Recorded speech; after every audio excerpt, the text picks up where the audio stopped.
Te-sitraka vokatra ara-biolojika izay manaja ny tontolo iainana no ara-pahasalamana.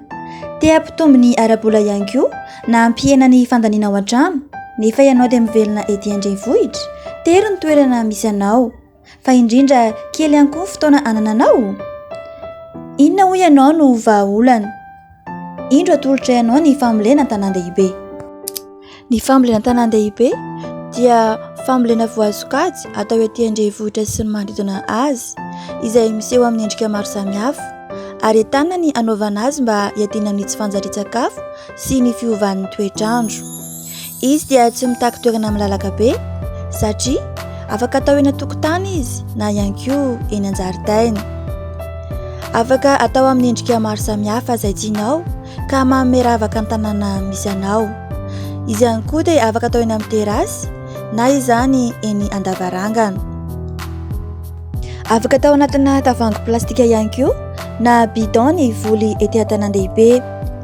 Rehefa koa toy ny sio na koveta efa vaky izany ka afaka asiana tany ka aniriny dia efa mety avokoa, efa na hatramin'ny harona plastika. Izany dia mampandray anjara amin'ny fanodonana ireo fako tsy mety lo ary ny famokarana ny zezika ara-biolojika miainga amin'ireo fako mora lo na organika. Ny fambolena an-tanan-dehibe ihany koa dia tsy mandany fotoana be eno kely ane. Manao an'ity fambolena eto tokotany ity mamboly haricot vert, mamboly salady, voatabia, épinard, persil, tongolo sy ny sisa.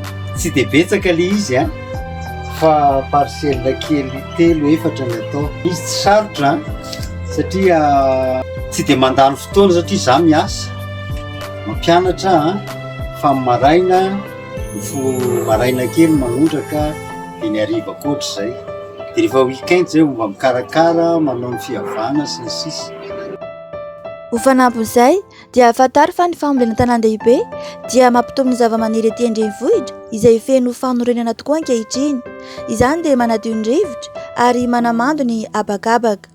Fa izy ihany koa dia misintana ireo bibikely miantoka amin'ny fiparitahan'ny vovomboniny na ny pollinisation, ary indrindra manome sakafo ary sakafo maro loko izay antoky ny fahasalamantsika.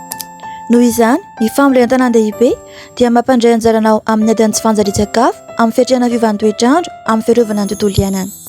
Koa iry ho ahita fambolena an-tanan-dehibe, izy ny tena oke.